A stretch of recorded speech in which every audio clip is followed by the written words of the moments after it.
Hello, this is Dr. Paul Cottrell, and I'm recording this on January 11th. We're going to go over Iran and what's going on, the instability, the protests. But before we do, please go to my store, the-studio-reykjavik.com. The link is in the description of this video, and get the great products that I offer, such as Gladiator Barley. This will help to build muscle, bring down inflammation, detoxify your body, and soak up free radicals. It's dual purpose. It's a month supply. You take it every day, and it'll help to build muscle if you do resistance training, detoxify your body, bring down inflammation, soak up those free radicals. And when you do that, you're helping your immune system, your endocrine system, you're helping your cardiovascular system, and your brain function. It's a very high quality product. Please go to my store and get the Gladiator Barley. And when you do this, you'll be able to help to control your A1C levels. You'll have more musculature. You'll be healthier. So please go to my store and get the Gladiator Barley. With that said, let's go to the BBC about the protesters in Iran.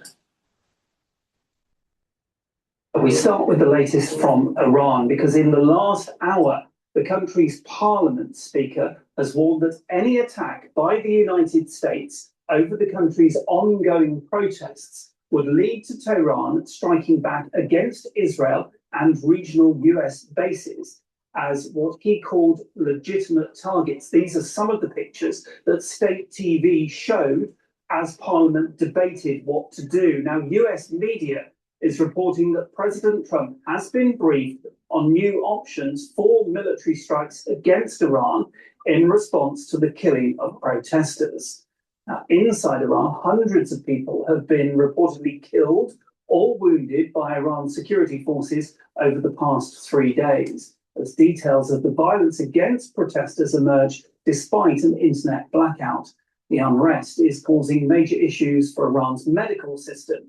Staff at 3 hospitals have told the BBC their facilities are overwhelmed with dead or injured patients. BBC Persian says it's verified some 70 bodies were brought to just one hospital on Friday. The protests began in late December, sparked by Iran's worsening economic situation. They've now spread across the country. Our first report this hour is from our world news correspondent, Joe Inwood. Are we seeing unrest turn into revolution? These protests, which began over rising prices, have spread right across Iran. This footage is from the city of Mashhad in Iran's northeast. We don't know exactly when it was filmed, but it is recent. And this was the capital, Tehran, last night. Huge crowds took to the streets, braving the bitter cold and threats of state violence. The death toll is rising. In just a single hospital, BBC Persian verified 70 bodies on one night. The morgue was at full capacity. Listen to the sound and how they're hitting people, this man says. They're massacring people. They run for their lives as security forces open fire. There are reports of power cuts in the capital. We know for sure that the internet and phones have been blocked. But people want their voices heard. People are hopeful now because this time everyone is united by concern for their livelihoods, their income, and their future. This is why they have come out together with one voice to bring this to an outcome. This is the man the protesters want to see removed from power. Iran's supreme leader, Ali Khamenei, has called the protesters vandals. Here, a building burns in the city of Yazd, but it's not random. This site was linked to a state foundation, widely accused of corruption. Iran's Prosecutor General announced that any protesters could be charged as enemies of God and face the death penalty. But as the regime's response hardens, they will know the threats they face are not only internal. We will get involved. We'll be hitting them very hard where it hurts. President Trump has repeatedly threatened military strikes if protesters are killed, and last night posted on social media that Iran is looking at freedom, perhaps like never before. The USA stands ready to help. These protests present a threat to the regime unlike anything seen in years. Much of the youthful population of this country seem to have decided they have had enough. But the government here was formed in revolution. If it ends the same way, it could come at a heavy price. Joe Inwood, BBC News. Retired Army General David Petraeus.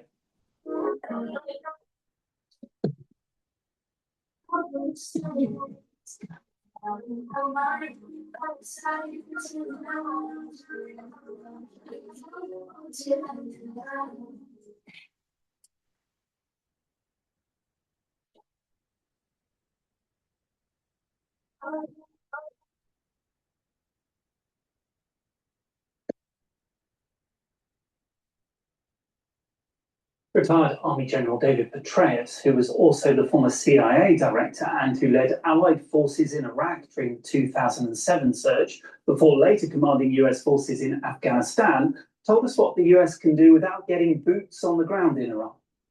Well, there are numerous options. You can all the way from diplomatic and informational, even just getting Starlink dishes in on the ground would help them communicate with each other and with the outside world. There can be economic sanctions of various types against individuals, against Iran's ability to export oil. There's humanitarian options. And then, of course, there are many military options. And I was also the former commander of U.S. Central Command, which is the Greater Middle East. That would be the regional combatant command that undoubtedly has been developing the menus of options for the president and others to consider.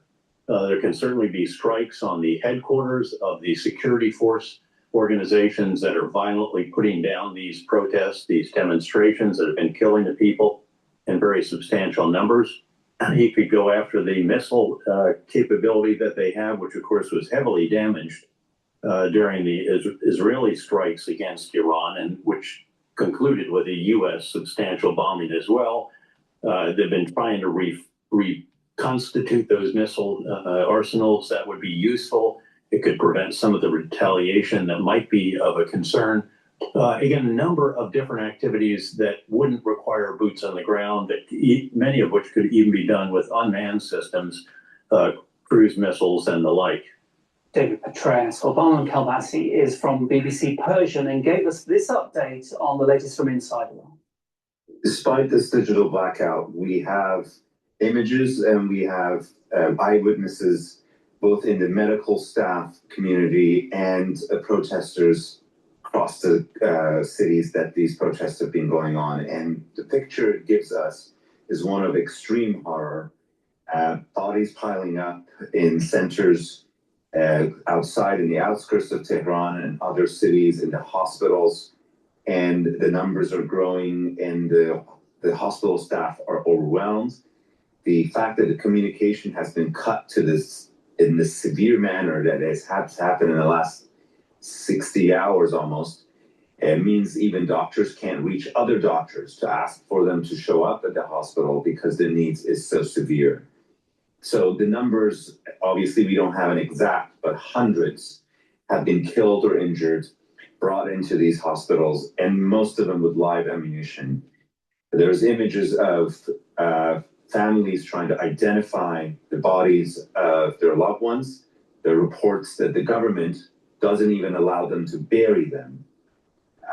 It's a horrific scene on one side. The other is one of a jaw-dropping bravery, because despite the digital blackout and despite these mass shootings and killings of protesters, there are still ongoing protests that have been happening as late as a few hours ago in Tehran and other cities, which indicate that these protesters, knowing the risk that it carries, which clearly includes their lives, are still coming out, and the government has yet to manage to crack down fully and end these protests.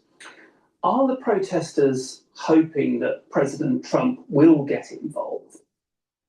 It is hard to gauge everybody's opinion, and Iran is not a monolith, and people have very different opinions about what should happen. Obviously, there's wide agreement and a larger scale protest is a sign of it that they want this regime gone.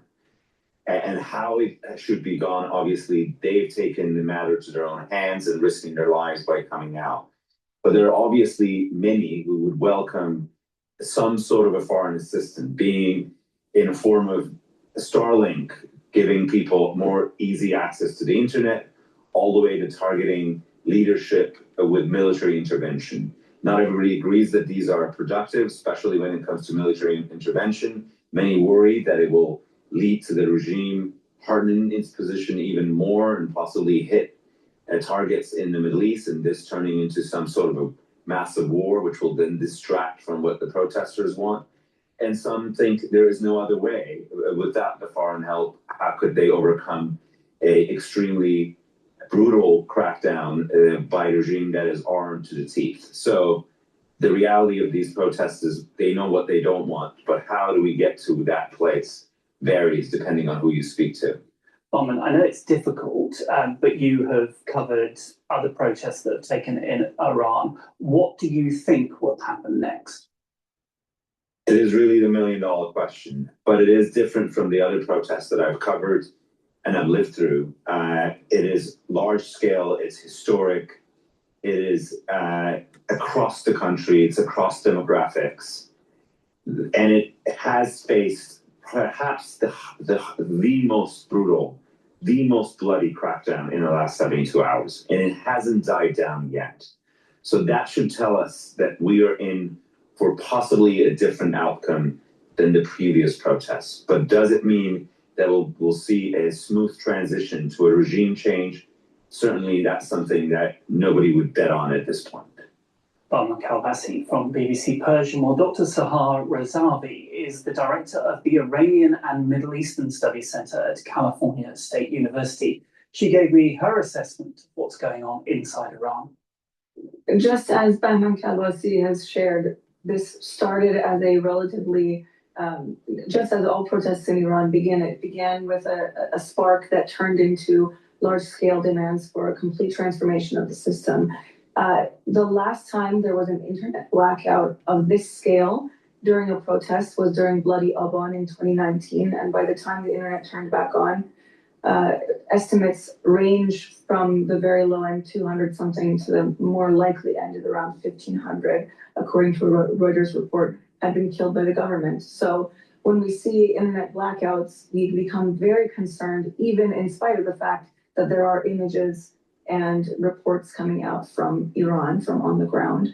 My assessment is that it may have begun as a slightly smaller scale protest than the Women Life Freedom movement in 2022, but it has quickly ballooned out to bring in more and more sectors of society, including labor unions, students, people in rural and urban areas, sectors of society that have typically not been as engaged in protests.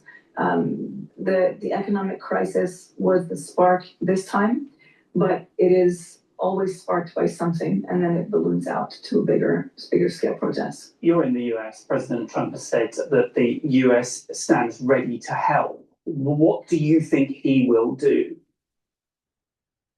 President Trump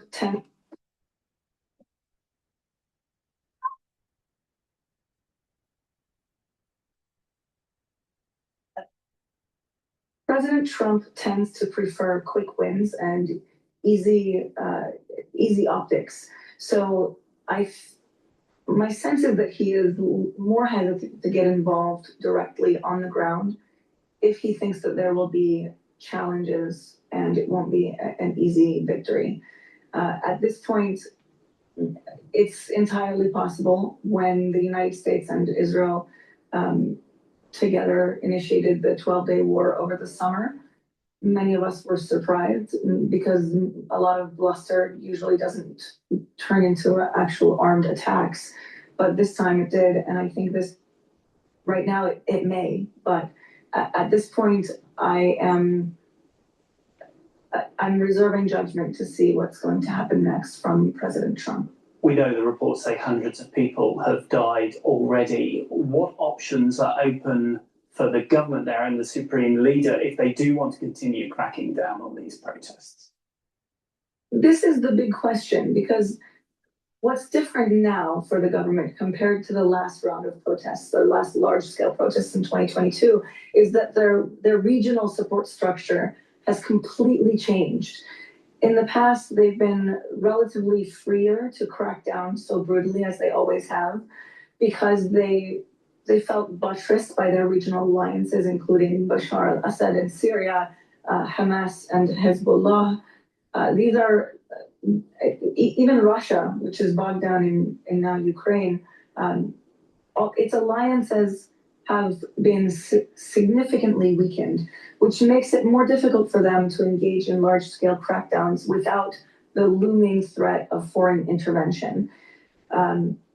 The options, if they continue the crackdown, which is their standard operating procedure every time there is an uprising, then there is a risk that they are giving the United States and Israel and the US's regional allies the opportunity and the opening to intervene militarily. If they do not crack down, if they make concessions, if they make conciliatory gestures, which there have been one or two of, the risk to them is that the protesters see it as a sign that they should keep pushing, which is what happened in 1978. So they are kind of stuck between a rock and a hard place right now. Hello, my name is Adam Ferrari, the Chief Executive Officer of Phoenix Energy. I look forward to you joining us at our next investor webinar.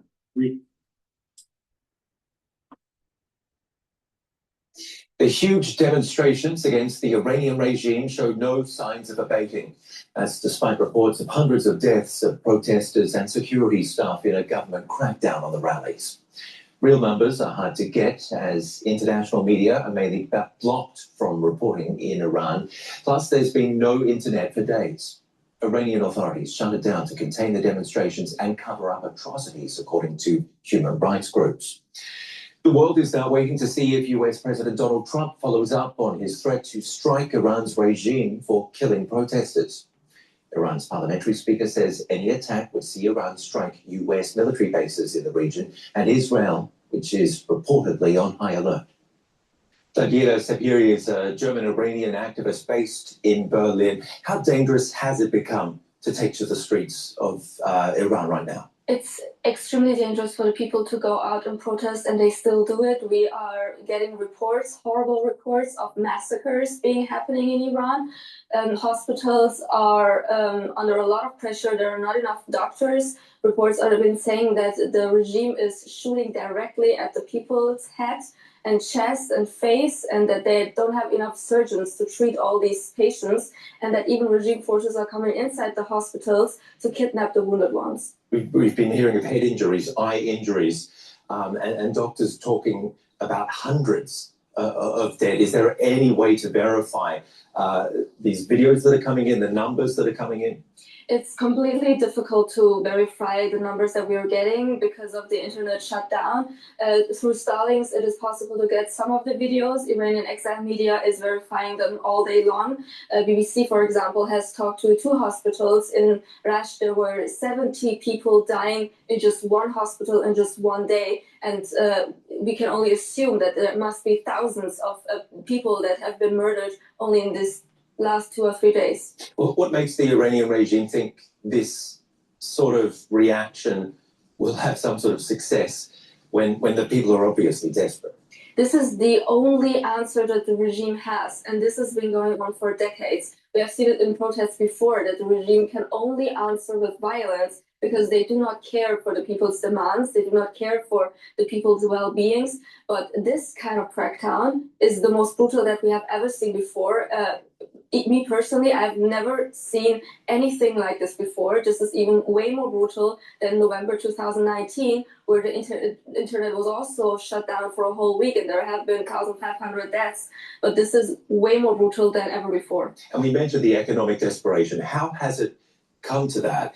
Is the rift between rich and poor so big? Is the government so out of touch? the gap between rich and poor is so big that there is no middle class even left anymore in Iran. And the richer the elite gets, the poorer the people get. And this is something that the people see, that the regime is getting richer and richer while they cannot even pay for their daily life. They cannot even pay for meat, for example, even though they have 2 or 3 different jobs to have the cost of living, but they see that the regime takes the money of the people and puts it into the terror proxies in the region, gets richer day by day, and that's why the economic situation is always tied to the political situation in Iran, and that's why this is not only economical protest, but a protest that is asking the question of the system. Is there anything that makes you think the system's going to change, that this regime can actually hold on?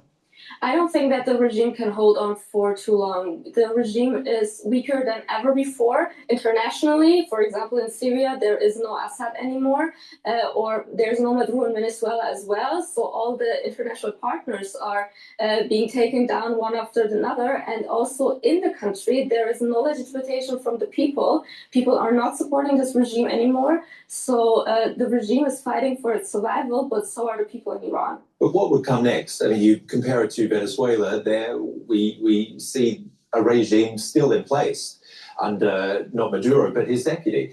What would happen in Iran? My hope is that the people in Iran can change their future and change their country according to their own will, have free elections and a referendum, what they do to their country, what system they want, what government they want. And this is my biggest hope, that the people in Iran can choose that freely. Can they do that, though, when they can't even protest legally? Well, the thing is that the regime has to collapse for this to happen, because the people in Iran know that there are no changes, no referendum, no elections with this regime anymore. And this is also nothing that the regime wants. We don't hear anything from the regime that they are willing to negotiate about leaving Iran, but staying for a bit or going a middle path. This is not what the people want. The people want the regime to be gone, and after the mullahs are gone, then they can have free elections, and then they can design their own country. No mullahs, no shahs? This is something the people in Iran have to decide. There are some people who want the Shah back, some people who don't. It's mostly the ethnical minorities also. They do not want the Shah back. And this is something that I cannot decide from Berlin because I don't live there. The people in Iran have to decide that. How long is this road to a different future going to be, do you think, for the Iranians? I hope it's not too long anymore. I hope to celebrate our New Year's festival, which is in March, in Tehran with my family. But this is something that only time can show. We cannot predict the future, but I hope it comes to an end sooner than later, because there are lives at risk, people being slaughtered on the streets every day, and this has to stop. Is it possible for you to go back, safely enter and leave the country? Not right now, but hopefully in a free and democratic Iran, yes. Okay, thank you very much for coming in today. It's been great talking to you and getting your perspective. German-Iranian activist Daniela Sapiri. Sima Sabet is an Iranian journalist and has her own talk show and joins us from London. Thank you for joining us here on DW News. Sima, despite the difficulties in contacting family and friends, what are the bits and pieces you're able to stitch together to tell us what's going on?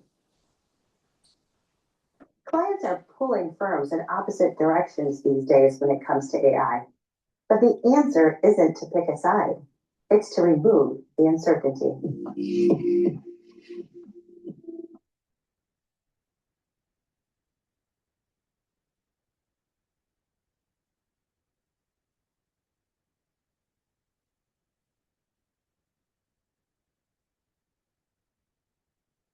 Going on?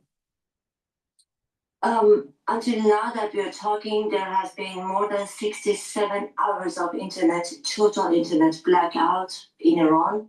So no one is able to get into internet from any part of Iran unless they have Starlink. The news that we are receiving from Iran is extremely disturbing. Today I was reading an account from Iran, which they could pass messages from Tehran, saying that in hospitals in Tehran is full of injured and also bodies of the killed ones in the protest. BBC could verify at least 110 people were killed on Friday, 9th of January, only in Tehran, and Rasht, which is another city in north part of Iran. Most of the surgeons stay in the hospitals because there is no way of communication. Mobile phones are disconnected, landlines are disconnected in many cities. People have no way of communicating to each other. So the picture that we have from Iran is very, very disturbing. Many people from outside of Iran, they have absolutely no way of getting in touch with families inside. People inside are not able to communicate. And also we have also news from other cities of Iran, including Iran. I have someone which was living in Iran and could communicate through satellite. He was saying that people cannot get into ATMs. There is no money. Banks are not working. People cannot have cash. Nothing is almost working in many cities. The price of food has gone really, really high. So apart from the protests, there are also disruptions in lives of people everywhere in Iran. Considering that some human rights groups and other journalists are calling this a massacre, would Iranians welcome the US bombing their country in retaliation? Well, I guess that's at the moment that could be the only hope for Iranian inside Iran, because the government is killing in big numbers. Some sources, they are saying within the first 48 hours of internet blackout, they killed more than 2,000 protesters. Of course, I mean, until we have full access into information inside Iran, we won't be able to assess how many, but many are worried that it could be much, much more than what has been announced, because the Iranian government in 22 protests killed more than 1,500 people only in 3 days. And in those days, there was absolutely no internet connection. Getting back to your question, today there was a statement letter signed by many different fractions and oppositions outside of Iran, including Shirin Ebadi, which is a Nobel Peace Prize winner, Mahmoud Baf, which is a filmmaker, Muhtadi, which is a Kurdish opposition leader, Pashai, which is a monarchist, so many different figures. They signed a letter and they requested preventing disaster in Iran requires international action. So this is the clear message that many are thinking that this is the only way to save lives inside Iran. Of course, no one wanted international interference, but there is absolutely no way left, because Iranians are on the streets, they are getting killed by the Iranian government, and international help would really change the game. Okay, for some, the crackdown brings back memories of the Islamic Revolution of the late 70s. Let's take a quick look and I'll come back to you. Until the 1979, Iran was ruled by a monarch, Mohammad Reza Pahlavi, the Shah of Iran. His government had pursued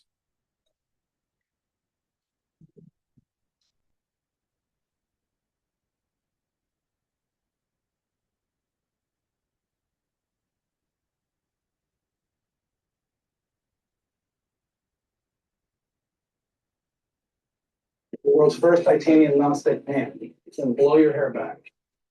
I'm Mike Regale, 3 Michelin chef, and I've been cooking for 25 years. His government had pursued rapid modernization and maintained close ties with Western powers, especially the United States. Negotiation and consultation. But growing dissatisfaction over the Shah's increasingly autocratic rule fueled a broad popular uprising. In 1978, mass protests broke out and eventually ended the Shah's rule. The following year, the Islamic Republic was proclaimed under the new supreme leader, Ayatollah Khomeini. The Shah left Iran and died in exile. Now his son Reza Pahlavi, exiled in the US, appears to be seeking a role in shaping the future of Islamic Republic and actively inciting anti-regime protests. So, Sima, let me ask you about the son of Iran's last Shah. Do you see him returning to Iran? Yes, he announced in the last his 2 messages that he was addressing protesters inside Iran. He clearly mentioned that he's going back to Iran. At the moment, there is, I understand that there are discussions about whether he represents everyone or not. I guess everyone who is in Iran, their main priority is that Islamic Republic goes. They don't want Islamic Republic in place. Of course, I mean, they need a figure, at least, to tell them what to do, how to protest, or what is going to come up next. Everyone in Iran, they understand this priority. So I guess, I mean, the question about what would be the figure of ruling in Iran after this revolution goes or can overthrow Islamic Republic is a matter of votes in Iran. And people, of course, I mean, they are mostly pro-democracy and they want a democracy in Iran. But for now, yes, I can see him that he's somehow the main figure at the moment. Wouldn't he represent a monarchy, though, that caused so much grief in Iran? Well, he is the son of Shah. People have a nostalgia of economic development during the Shah. Iran was in much better position in the world in terms of development, in terms of public relations. Passports had value. People had much better life. So that's one part. What they were trying to achieve during the revolution in 1978, it was to get a political freedom.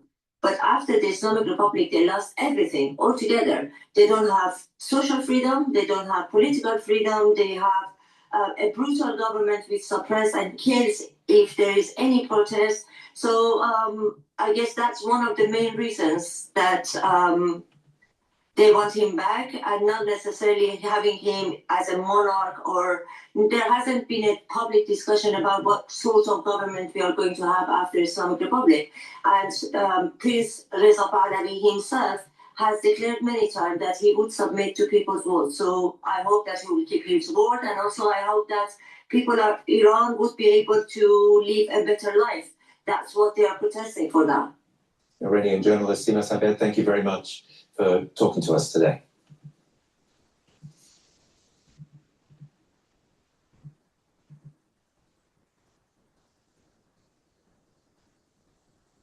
All right. Next.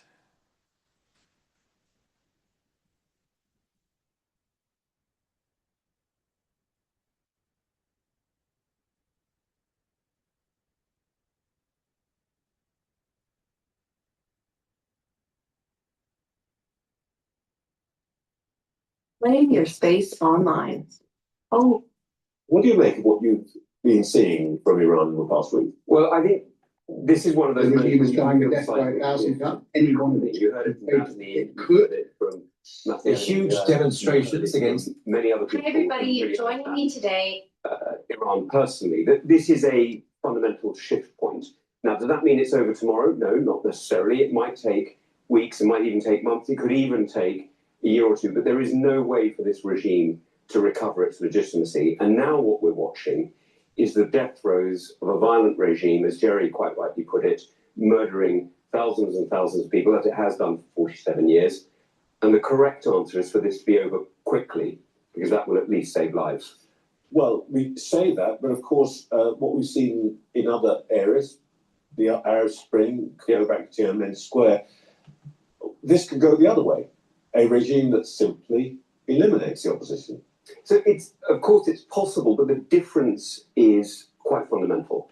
Unlike China in 1989, when there was an economic boom coming, unlike in Egypt, where the Muslim Brotherhood lost legitimacy because Morsi was such an appalling leader that he allowed the place for the military to take back control.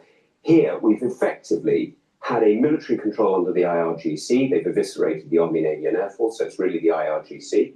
We've had a theological control under the Ayatollahs for 47 years, and we've since had economic failure. Now, if you just look at the way the rial against the dollar has shifted, around the time of the Iranian currency. Sorry, forgive me, yeah. The Iranian rial around the time of the revolution in 79 was pretty close to the dollar. It was a few times, but pretty close. Went up to about 300,000-400,000 about 4 or 5 years ago. It's now 1.4, 1.5 million. The inflation rate is extraordinary. People are hungry. You've also got water problems. So even the rural base of the revolution has lost, if you like, that connection because of the massive water problems. And you've just seen in the last few months I can tell you you've seen members of the Iranian elite buying gold in the United Arab Emirates, effectively a hedge against this currency failure, which really doesn't speak to a long-term confidence that the regime has in itself. So you're seeing the regime looking for its opt-out, if you like. Should we be supporting Mr. Trump, however, if you like, rhetorically rather than practically, when he says that if the Iranian authorities start shooting protesters, which they apparently have been doing already, then they can expect the United States to open fire? So my view on this is that the UK has had a very, very long historical involvement in Iran, and it hasn't always gone well. The correct thing for us to do is to support those protesters by making sure that people like you, giving them the news that they need to hear so they actually know what's going on in other parts of Iran, because satellite broadcasts are still getting through. I'm told this from via friends, if you like. So we make sure that they're aware of what's going on in other parts of Iran, the support they have from the wider world. We shouldn't be involved on the ground. This is a matter for the Iranian people. It's their legitimacy. It's their revolution. One thing we could do. Most people over 40 will enter 2026 still using ChatGPT like Google. Don't be one of them. Watch this instead. So this is how I became the most dangerous person in the room. One habit changed everything. I replaced. One thing we could do, and I asked the Transport Secretary, Javier Alexander, about this morning, is we could have prescribed the Iranian Revolutionary Guard. Yeah. Now, I understand that there may be technical issues here, state organisation and all of that, but where do you stand on that? So my own view is that the IRGC, although it is technically part of the constitutional makeup of the Islamic Revolution, of the Islamic regime, it is a standalone organisation, so I believe that we should have prescribed it. I made that argument when I was in government at the time. That said, as Jerry correctly explained, according to our laws, which are not the same as the US, our prescription regime means that we don't prescribe state organisations, because technically state organisations can't commit terrorism, they can commit war crimes, not terrorism. That's why I introduced the National Security Act in 2023, which gave us the power to prosecute anybody who assisted a foreign intelligence service, and the IRGC is a foreign intelligence service. And so effectively, the powers that prescription would give in the UK, we got them into law anyway in 2023. So it's a symbolic difference. I happen to think it's an important symbolic difference, but it's not one that would make a huge legal difference in the UK. You've seen the aftermath of regime change up close in Iraq and Afghanistan.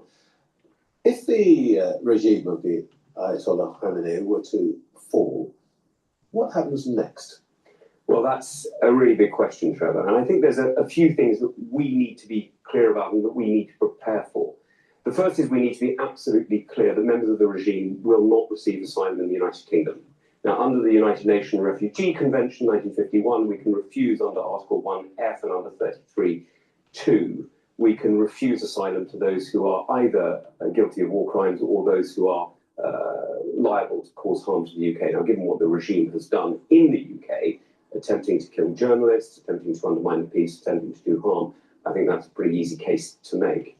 But the second thing I think we need to be doing is we need to be getting people who have a stake in Iran, and I don't just mean us and other European countries, I mean countries in the region who have a stake in the stability of what comes next.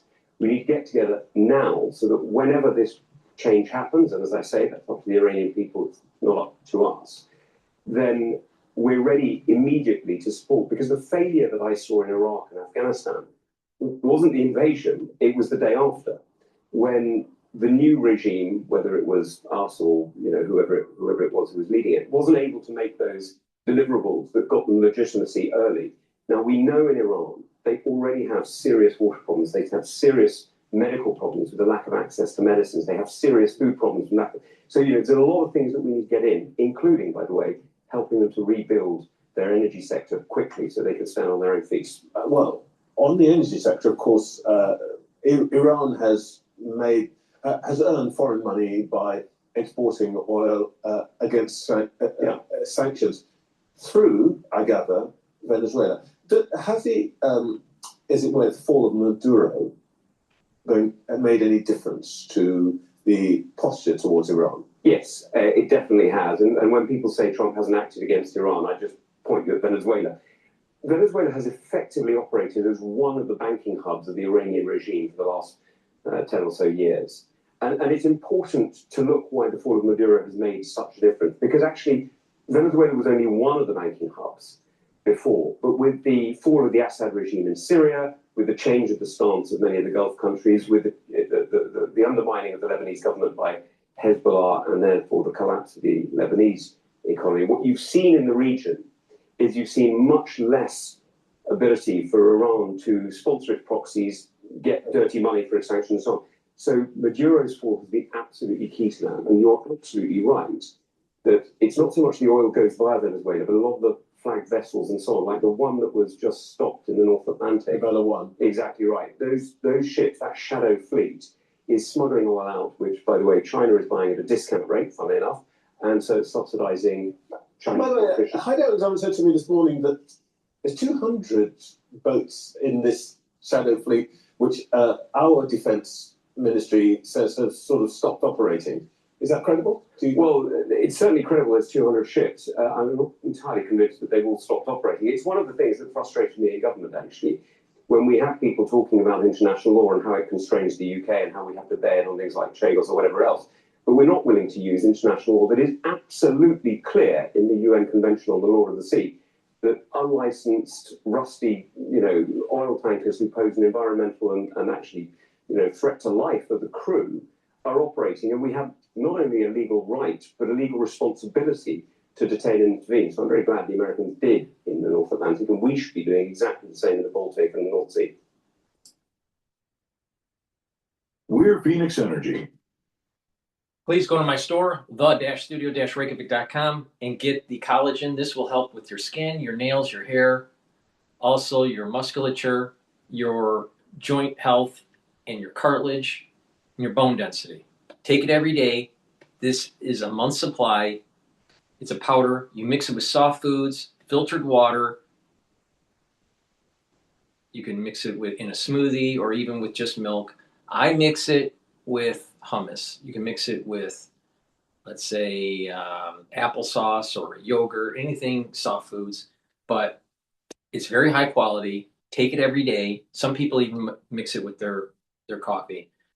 But take it every day and do some resistance training to improve that bone density. But it will also help with your skin, your musculature, and your joint health. Another great supplement that I have that you should be taking is the structural nanosilver drops. This will help to neutralize and help the health of your oral cavity and your oral pharynx. This will help during the cold season to mitigate a soreness, and it will also help during the allergy season. You can get it in blueberry, in honey and lemon, and in cherry. Get a few bags for your household. Very high quality, made from structural nanosilver. All right, we're going to go to the Free Press talking about understanding Iran's protests. Is this regime finished?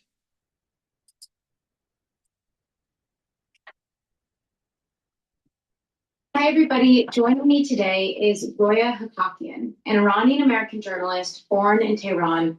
Roya came to the United States as a refugee in 1985, having witnessed the 1979 Islamic Revolution in her early teens. She's the author of several books and a recipient of a Guggenheim Fellowship in nonfiction. Her piece in the Free Press, which we're going to be discussing today, is called Fear, Humiliation, and Trump: Why Iran's Regime Could Fall. Roya, as we speak, protests are rocking Iran right now. Over the past 2 weeks, unrest has continued and gained momentum in Tehran and many other cities across the country in response to the country's weakening economy and the collapse of the Iranian currency. Yesterday, the government cut telephone and internet access, essentially plunging the country into a media blackout. So these are the biggest protests Iran has seen in years. Human rights groups are now reporting that at least 28 protesters have been killed since the protests started. What are you hearing from those inside the country right now? I'm hearing a lot of tales of irreversibility, that no matter what happens, this has to be done this time. This isn't to say that the protesters that showed up to the streets in 2022 or prior to that were less serious. They were not. But there is a sense of frustration and inability to compromise to any degree that has permeated these round of protests, which I think is quite exceptional. And that's sort of the message that you keep hearing coming out of Iran, that no matter what happens, something has to go one way or another this time. And what initially sparked this round of protests? That's really interesting because the initial headlines said the plummeting of the value of the dollar in Iran sparked a round of protests. And I, for one, was extremely just shocked by that headline, because if you have been watching Iran, not for 100 years or 50 years, just for the last 10 years, you know that Iranians have had a consistent presence throughout the country in various protests all the time. So to say that somehow something happened this time around, or there was this one event that drew people on the street, is to detach what's happening now from the history of everything that has been happening. Discover the university of this. While, yes, there was a precipitating factor, which was the dropping of the value of the dollar, there is a long-standing series of issues that have brought Iranian to the streets throughout the years. And I think that's what we've been seeing. There was a trigger, and people came to the streets, but there was also that giant backdrop of all the other issues that have been dogging the nation for decades now. So what I'm hearing you say is that people have been protesting in Iran for many, many years on various different issues. And I'm actually hoping you can walk us through a bit the previous rounds of protests, when there was also, as you said, this hope of toppling the regime in 2009, the Green Movement again in 2017, 2019, and then in 2022 when women came out and marched on the streets of Iran. Can you give us a bit of a history on these protest movements? Absolutely. But, just humor me for a second, because I want to go back to 1979, because I think the motherlode of all the protests began really in March of 1979. And that's when it was barely 2 weeks after the Iranian Revolution had succeeded and Ayatollah Khomeini had returned to Iran after his exile. And he said in a sermon that he wanted to bring back the Islamic dress code to Iran, and it was going to become the law. And so women would have to be dressed according to the Islamic dress code.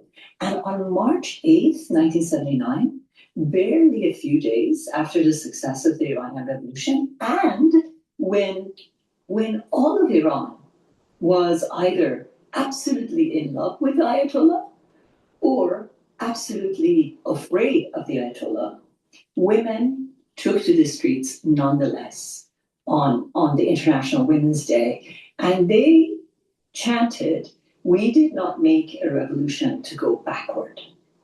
And I think it was at that moment, on March 8th of 1979, that 50% of the Iranian population, being women, declared their dissatisfaction with the status quo, which was brand new. And I think that was sort of the birth of the feminist movement in Iran, as we see it in, going on in the last 48 years. So if we fast forward to the other very important moments, and even prior to 2009, there were many, many others. 2009 was hugely important because people took to the streets by the millions during that year, during the June of that year, because of a rigged presidential election. It was the second time that Mahmoud Ahmadinejad had run, and he clearly had lost the vote, had lost in the election, and nonetheless, he was the one who was installed to his second term of presidency. And millions of people throughout Iran took to the streets, but there was something very important that those protesters were chanting, which these protesters are no longer chanting. Back then in 2009, people were saying, "Where is my vote?" Which meant that the system is legitimate. We believe in the validity of the elections. We just want you to do a recount. We want you to look into what happened.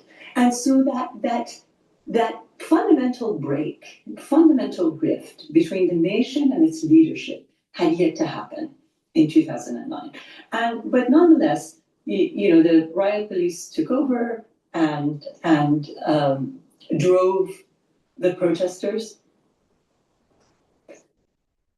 Nonetheless, the riot police took to the streets and arrested thousands, drove out of Iran, drove into exile many more, and imprisoned and executed a lot of Iranians. So that was a hugely climactic moment. Then there were the 27 round of protests due to an increase or the cutting of the fuel subsidies, which brought lower middle class Iranian to the streets. Then there was the 2019, and finally the most important one was 2022, which came on the heels of the murder of Mahsa Amini, an Iranian Kurdish girl in the custody of the morality police.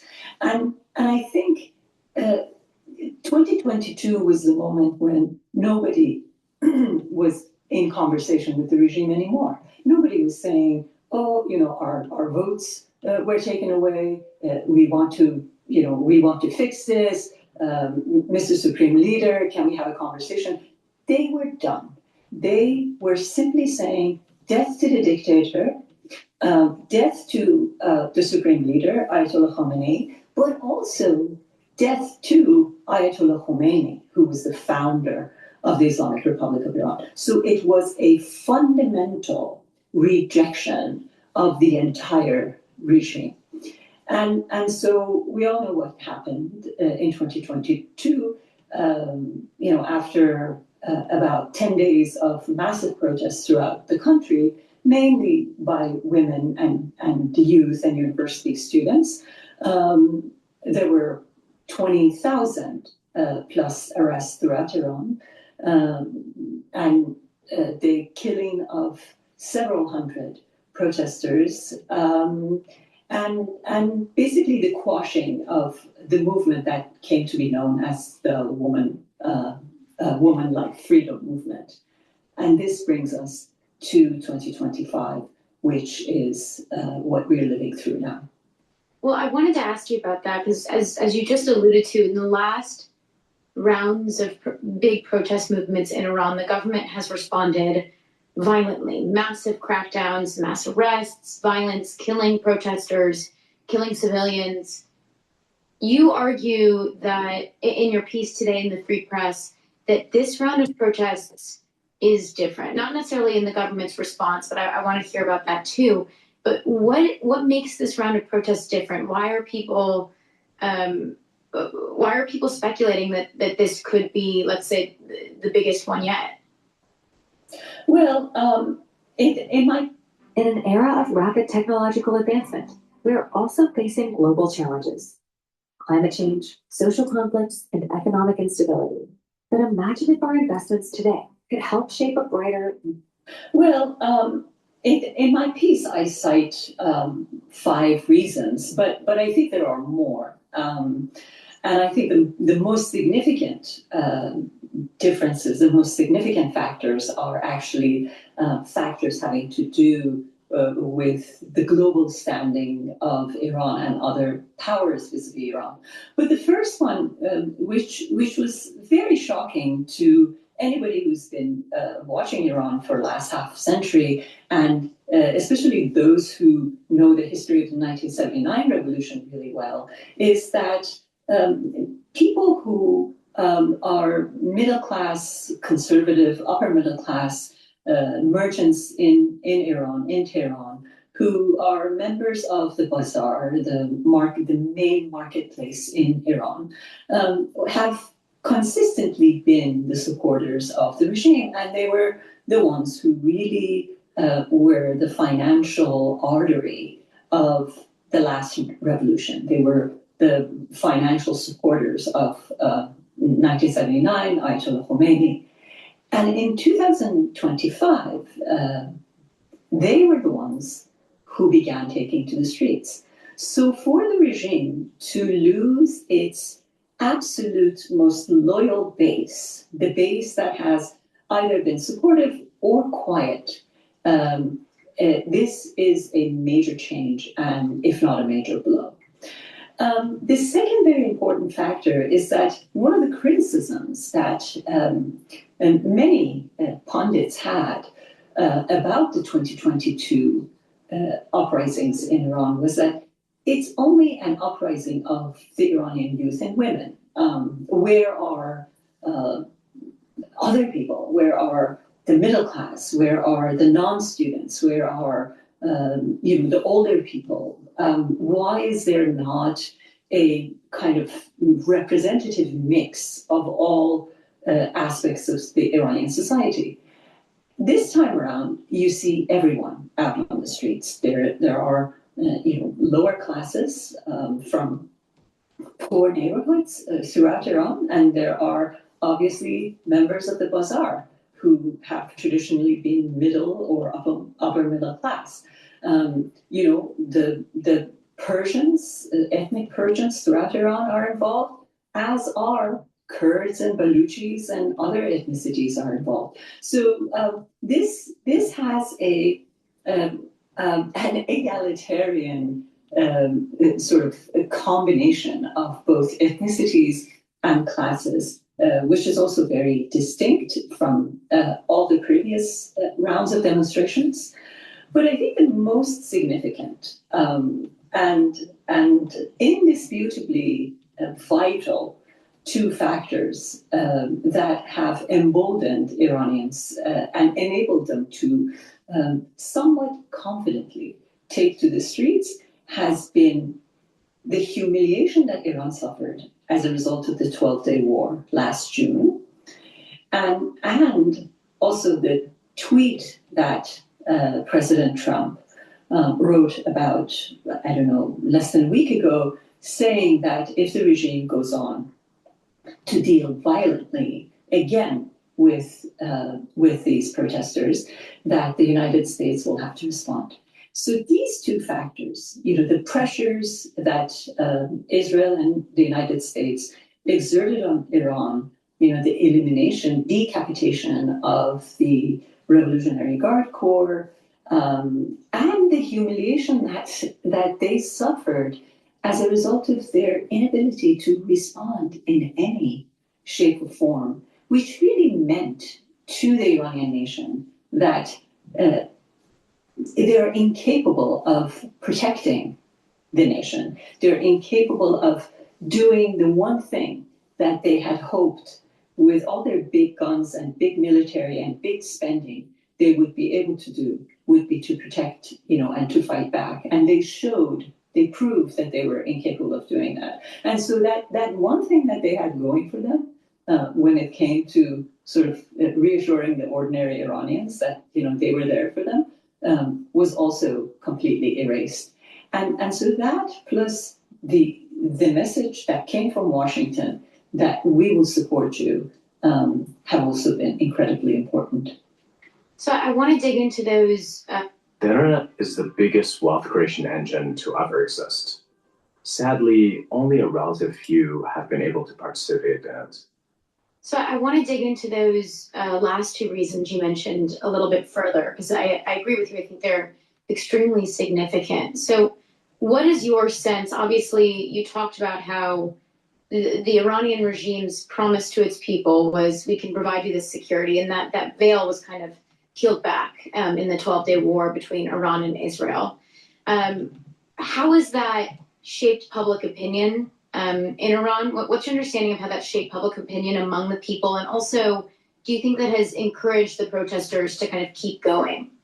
Yes, absolutely. So let's do a little bit of history again, because I think this is incredibly relevant. So Iran, in 1980, from 1980 to 1988, experienced one of the longest, bloodiest wars of the 20th century. Because it's in September of 1980, Saddam Hussein, or we should say late Saddam Hussein of Iraq, the president, attacked Iran. He was certain that Iran, as a result of the revolution, change of regime, and also as a result of having opposed the United States by taking over the American embassy in 1979, in late 1979, and the embargo that had surrounded Iran, would be too weak to respond to an Iraqi attack. Well, the Iranians decided that they would go to war with Iraq, even though the country had been weakened as a result of everything that had happened. And Ayatollah Khomeini actually, who was always looking for a reason to, or I should say, who always thrived on both violence and chaos, welcomed the war as sort of a fantastic opportunity where he would have the chance to free Baghdad and then go on to free Jerusalem. So that was the plan. The plan was 2 stops to freeing, establishing his dream Palestine. But 8 years of war proved that there were no winners on either side, and so after about 1 million killed on both sides and an equal number, if not more, maimed and injured, the 2 parties agreed to a ceasefire. But those nearly 10 years and the cost of that war, it left Iranians with a lasting trauma that lives to this day. So, there are children who don't even remember the historical events because they were too young, but they talk about the sound of bombings and how they felt traumatized by life in Iran in the 80s. So the one thing that this regime had always promised was that no matter what happens, we will fight for this country and we will protect the nation, and it will never become Afghanistan. Meaning that foreign armies will not invade. It will never become Iraq, meaning foreign armies will not be allowed to invade. And these 2 countries, by the way, are 2 neighboring countries of Iran.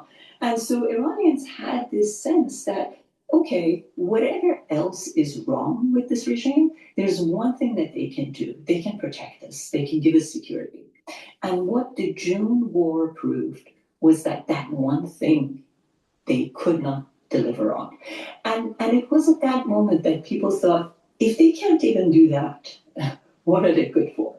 And so on one hand, this is what happened. On the other hand, all these very terrifying personalities, the chief echelons of the Revolutionary Guard Corps, who had gone on to basically batter the nation, especially throughout 2022 protests, were taken out one by one as if, they were flies that were being swatted. It was so effortless, and there was no resistance against the Israelis who were putting them out. So that also came.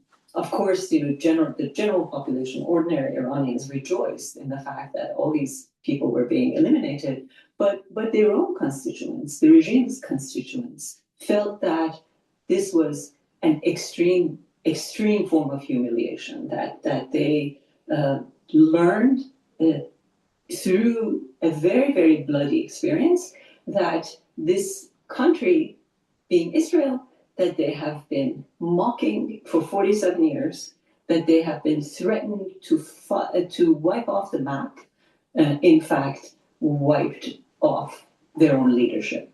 So that humiliation, plus the loss of this promise of security, has really made all the difference. And I imagine fear too. You know, I'm sure many everyday Iranians felt fear now, not feeling as if they had that sense of security that the regime had promised them for so long. I'm curious how the regime is responding right now to what the protesters are doing, to the concerns that they're raising. And what do you think? Do you think Trump? What is very important to understand with what's going on in Iran is that this has been a long, multiple decade arc. And when you couple it with the instability between, or the conflict between Western civilization and the Middle Eastern civilization, when you couple it with what's going on with energy, what's going on with instability with the petrodollar, when you start looking at the conflict that's starting to arise between China and the United States, when you start putting it in the context of the curse that is coming on September 11th, 2026, this year, there's going to be a door that is opened at sundown on September 11th, 2026, and that door doesn't close until the beginning of October of 2027. There is a curse that is coming down. Now, if you pay attention to the news, I've been saying this since November of last year. If you've been paying attention to the news, something big is coming. And like I said, there is a curse that is coming onto this earth. Everyone is going to feel the effects of it. Nobody is going to be able to hide. Nobody. I don't care who you pray to, Buddha, God, Allah, Jesus Christ, I don't care. You're not going to be able to hide. Nobody will be able to hide from this. There is a curse that is coming. Now, there is instability that is happening in Iran. In that region, not the Iranians, but in that region, Pakistan and India have nuclear weapons. China wants to take over Taiwan. They have nuclear weapons. They want to check the hegemonic power of the United States, erode territories of Japan. You have instability in Europe, economic instability. France, Germany, and England have major debt problems. Putin has tactical nukes and ICBMs. Do we think that there's going to be peace in Ukraine anytime soon? I don't think so.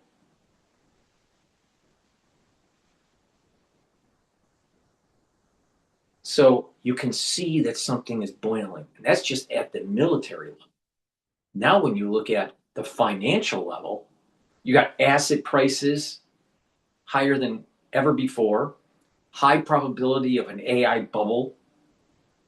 You have banking institutions accessing the discount window of the Federal Reserve in the very beginning of this year and late last year.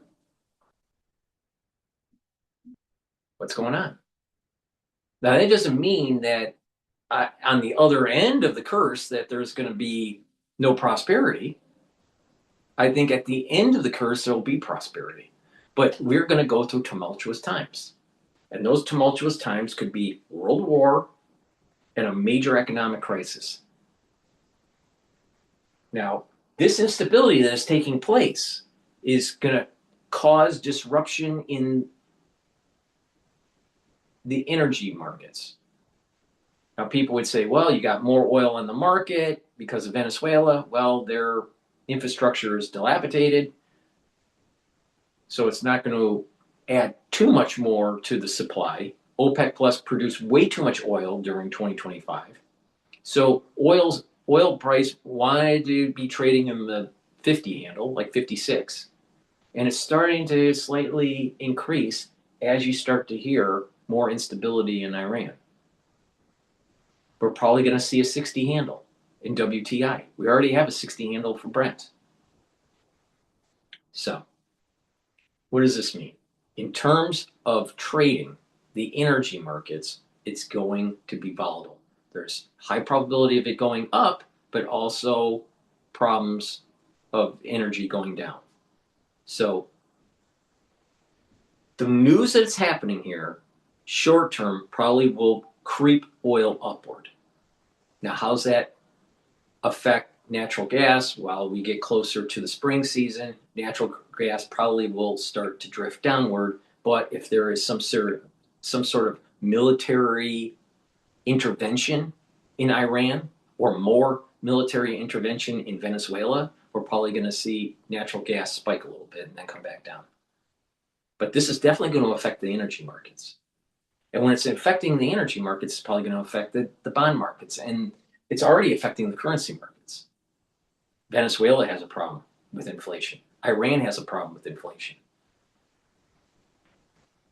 So we'll see what happens here. But there was something very important that took place at the very end of last year and the beginning of this year. And that was there were institutions or an institution that accessed multiple times the discount window at the Federal Reserve in the tune of tens of billions of dollars. And when you look at the level that was accessed by these institutions, it's like COVID. It's that level. And this doesn't usually happen. So now, right when Venezuela took place, no one went back in to ask for liquidity, overnight liquidity. So maybe it was related to Venezuela. Who knows?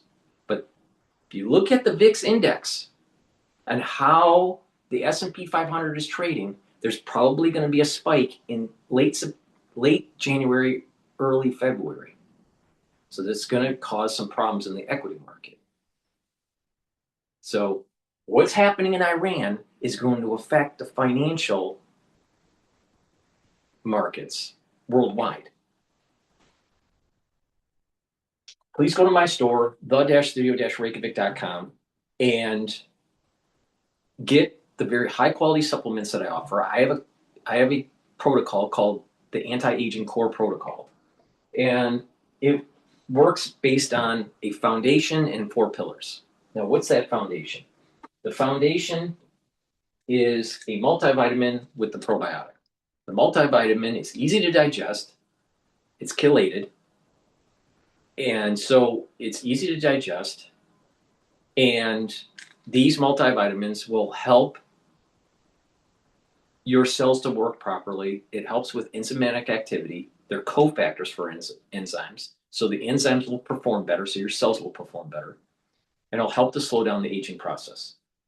In addition, this probiotic, you can get it in veggie cap form or in powdered form. This one is the powdered form. And this probiotic will help to improve your gut biome, bring down inflammation, allow you to absorb your nutrients better, reduce stress on your gut, improve your immune system at the gut level, increase your mucosal barrier, reduce leaky gut syndrome, and improve your brain function. With a good gut biome, you'll also improve your skin. So please go to my store and get the multivitamin and the probiotic as the foundation. And later in the show, I'm going to talk about the pillars that we build off of it for the whole core protocol. All right, let's continue. warning. I think he said that the Iranian regime would have to pay hell if they were to inflict violence on these protesters. Do you think that warning is having any impact on the regime's response? Yes. Well, But no. I wanted the word cuppa as in cup of tea. I thought it would be great to mix with. When I saw the domain was available, I was like, I'm taking it. Well, today the Supreme Leader gave a speech, and in his speech, he was more adamant than ever before about dealing very violently to the maximum extreme necessary in order to send the protesters home and in order to alleviate their presence on the streets. I really read through those lines a sort of sense that he too recognizes, like the people on the streets, that this is it, that this is, if there is a final battle, this is the final battle. And if he's going to push, this is his last push, and he's going to survive or die fighting to keep the system standing. And so the speech today was incredibly concerning. And the fact that the regime has gone on to, as you mentioned earlier, shut down the internet and phone communication, those two are extremely disconcerting signs, because this is how all atrocities, at least in the past century, anywhere in the world, have taken place. So I think the combination of the speech he gave, the blackout that is blanketing Iran right now, are incredibly concerning.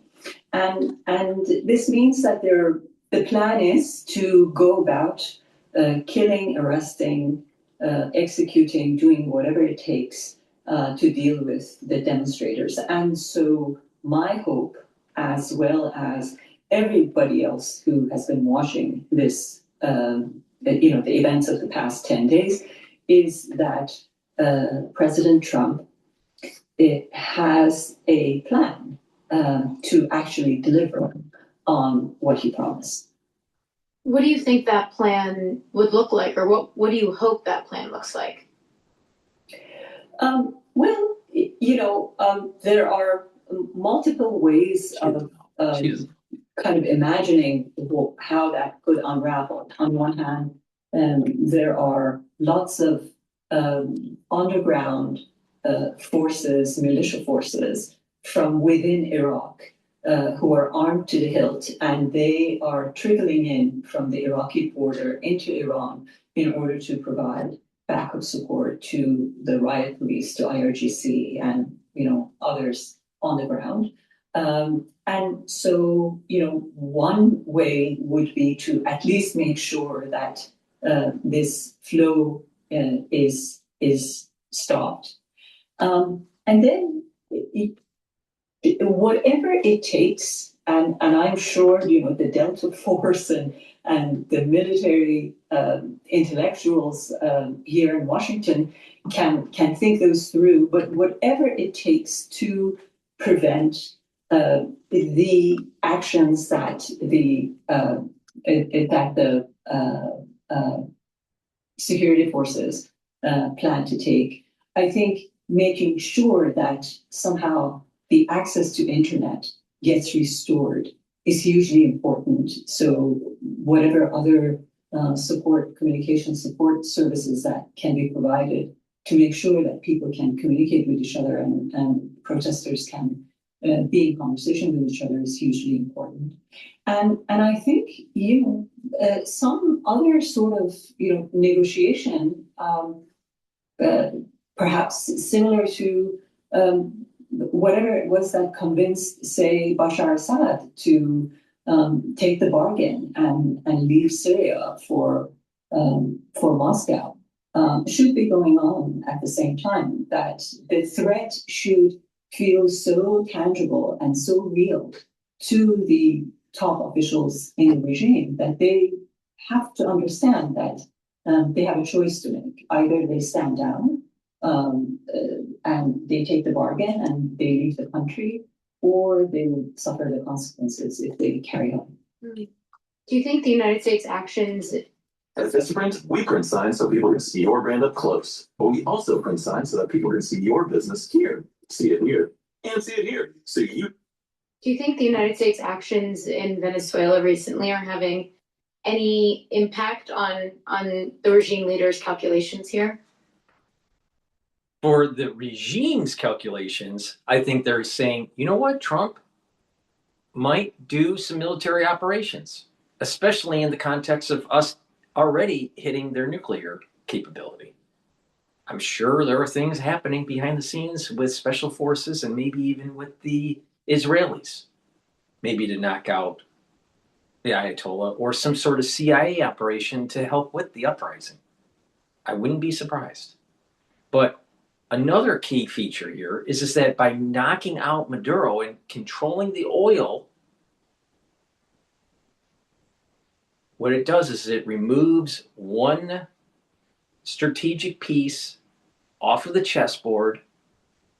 We're in control of the situation, and so we can now focus in other areas, not just Venezuela. See, when we still had the Maduro problem, we had to focus in Venezuela, figure out maybe we do a strike or maybe we don't. And then we also had to be concerned with Taiwan and also Iran and Venezuela. Now, because we're in control of the situation in South America in terms of Venezuela, we can maybe focus in some of these other hotspots.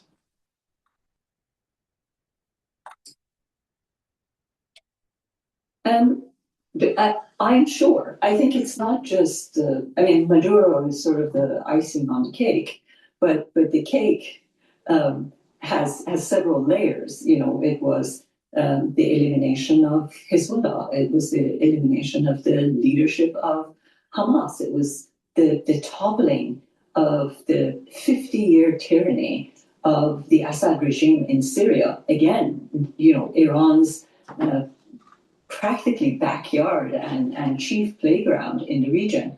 So, you know, to think that at the end of that chain comes the falling of Maduro, yes, of course, they are paying attention. And perhaps the 86-year-old supreme leader is in the position by virtue of his age or, you know, his ideological commitments, unable to shift his position, but there are younger ones and there are more ambitious leadership within the IRGC who recognize that this thing is real. I want to go back to the calls from the protesters. The first pillar on top of that foundation that I just mentioned, max 35 and cleanse, or max 14. Max 35 is 35 parts per million. Cleanse is 30 parts per million. Max 14 is 14 parts per million. Take a teaspoon a day, swish in your mouth, gargle, about 20 seconds, swallow it. This will help to boost up the innate immune system, neutralize and improve the health of your oral pharynx and your oral cavity, maintain that mucosal barrier, help the health of your epithelial cells. That will help to boost up that innate immune system. Take a teaspoon a day every day. If you're not feeling well or you're around someone that's not feeling well, take a tablespoon or two a day and then go back to your maintenance dose once everything is all clear. But please go to my store, the-studio-reykjavik.com, get the max 35, max 14 or cleanse, take it every day, boost up that immune system. And this is the first pillar on top of that foundation for the anti-aging protocol.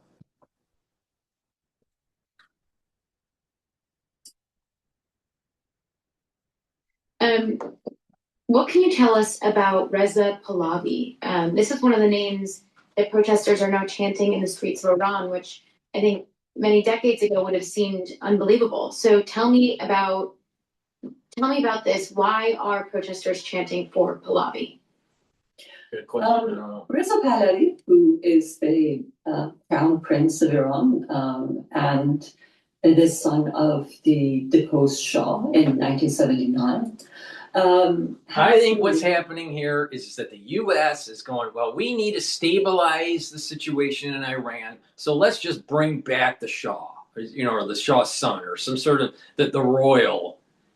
What the Iranians really need is a real democracy where you have balance of powers of government, balance of power between the executive branch, the legislative branch, and the judicial branch. So they need a parliament, they need a president, and they need a judicial branch. They're a secular society. They want to have freedoms. They don't need a king. They don't need a king. They don't need royals. This idea is going to just make things worse. But I'm sure that the United States would say, who's on the list that we can prop up so we can have stability in the region? And I'll tell you, the Israelis would probably think the same way, because they don't want do these real Western nations really want democracy with certain countries in bad neighborhoods? No, they want to control it. Do we really want democracy in South America?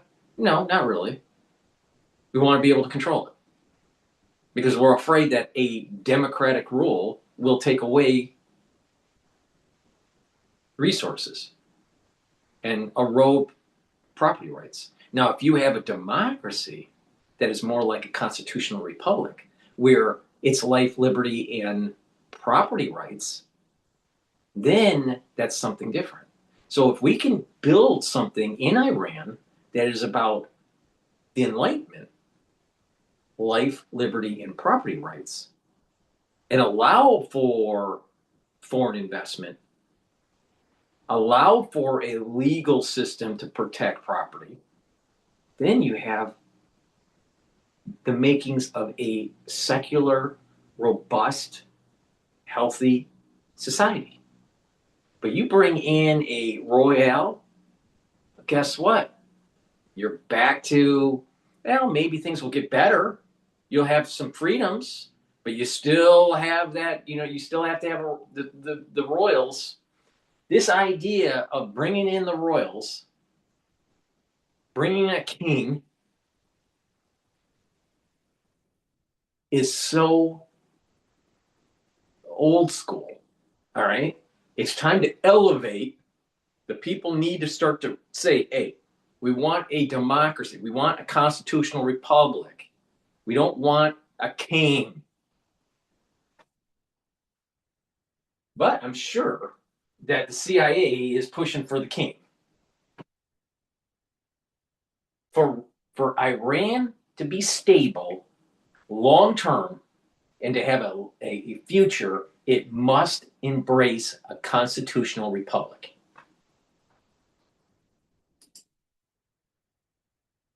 Exile in the United States for the past 48 years. And throughout this time, he has been searching for ways to create a powerful... So he's been in exile for 40-some years. What gives him the experience to run a country? Oh, it was his birthright. I think in the modern society that we have today, I don't think any kingship is going to work very well.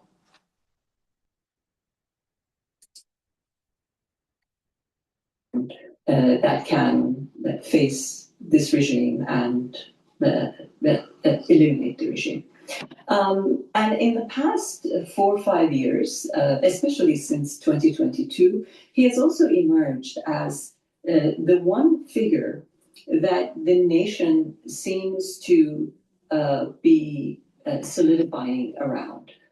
Now, he himself doesn't have the experience, track record. Yeah, exactly. It was primarily his grandfather and, of course, his father who were in leadership of the nation. They were in charge. They have a history of leadership in Iran. But he is the heir to that legacy for which the nation feels incredibly nostalgic. And I think what seems to be, at least his message at this moment, is that he is willing to serve as a transitional figure that takes Iran out of this hellhole that it's living through at the moment to the next phase and say the next round of democratic elections in Iran, and that seems to be. He'll hold on power. There'll be some infighting, and he'll try to establish a dictatorial rule. No. But plus, he doesn't have any experience. He's been in exile for all of his life.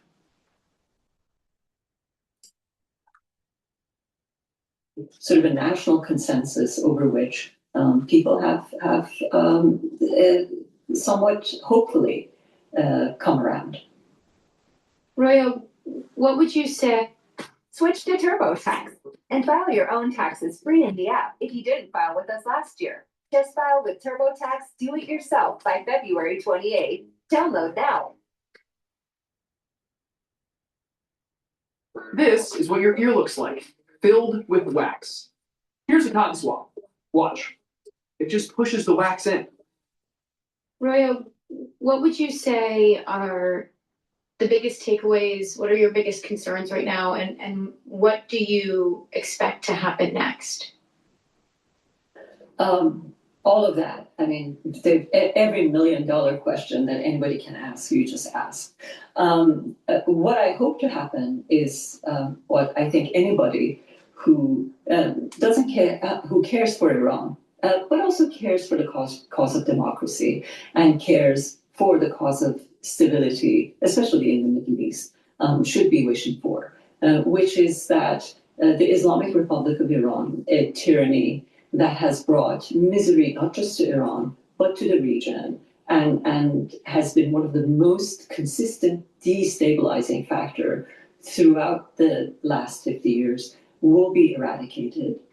And just like the rise of this regime in 1979 brought so many other historical consequences that changed not just the destiny of Iran and Iranians, but the region at large, one can deduce and hope that the falling apart of this entity will equally be or bring the same number of happy consequences this time around for Iran, for Iranians, and for the region.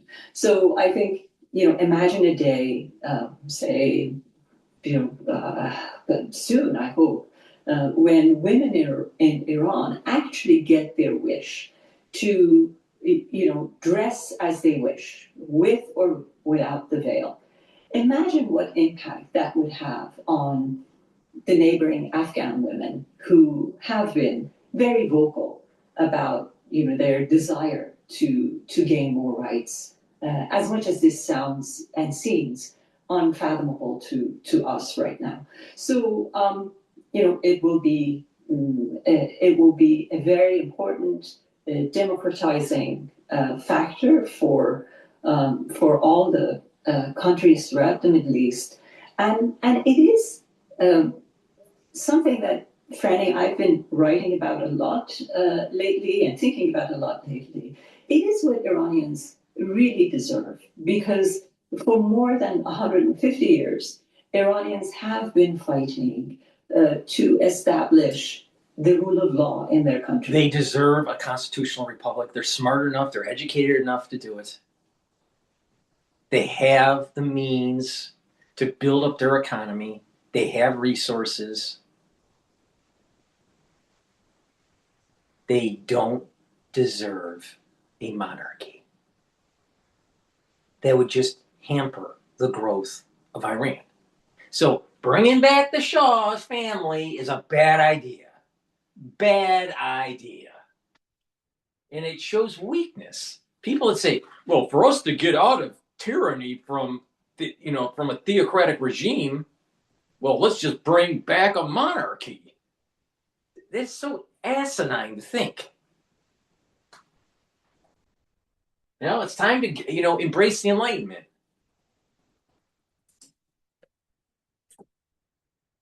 And it seems to me that this journey of 150 years old needs to get to its final happy destination. Right. And that's Constitutional Republic. Yeah, Constitutional Republic. Roya Hakakian, thank you so much for joining us and sharing your insights. Thank you so much for having me. It's a damn shame that she didn't use the term constitutional republic. Please go to my store, the-studio-reykjavik.com. For the second pillar of my core protocol, get the C60. You can get it in MCT coconut oil, avocado oil, or extra virgin olive oil. You get a 2 ounce, a 4 ounce, or an 8 ounce configuration. It is cheaper per ounce to get the higher ounce configuration. Take a teaspoon a day, preferably on an empty stomach, every day. Every day, a teaspoon a day. And what that will do is soak up the free radicals, bring down the stress in the cell and in your tissues. Your immune system will improve, your endocrine system will improve, your cardiovascular system will improve. You'll reduce plaque formation at the vascular level by soaking up free radicals. You'll help with the health of your neurons. Your neurotransmitters will increase in concentration. You will have healthier mitochondria, so you'll have more ATP in your cells, including your neurons. You'll slow down the aging process. You'll improve the basal layer of your skin. You will look younger by taking a teaspoon a day, every day, for a year. Just try it. Just do a before and after picture. Take this every day for a year. You'll feel the effects of this if you start taking this within 2 months. You'll start noticing you have more energy, more vitality, your immune system is improving, your endocrine system is improving, your brain function's improving. This is a great way to slow down the aging process. And like I said, it's part of my anti-aging protocol, what I call the core. This is the second pillar. The first aspect of the protocol is the foundation, the probiotic and the multivitamin. The first pillar on top of that foundation is Max 35 Cleanse or Max 14 to boost up the immune system. The second pillar, C60, to soak up free radicals. It's 1,000 times stronger than vitamin C. Take a teaspoon a day, every day. I've been doing this. I've been taking C60 since 2016, every day.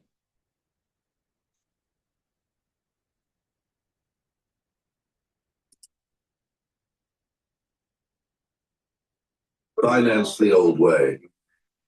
Finance the rent way.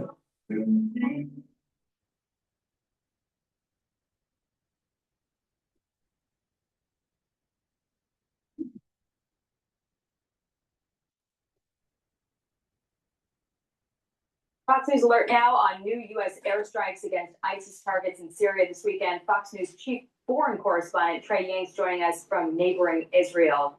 Trey, what's the latest? Jackie, good morning. Overnight, the United States launched a series of strikes against ISIS targets in Syria. U.S. Central Command said these strikes were in response to the killing of 2 National Guardsmen last month.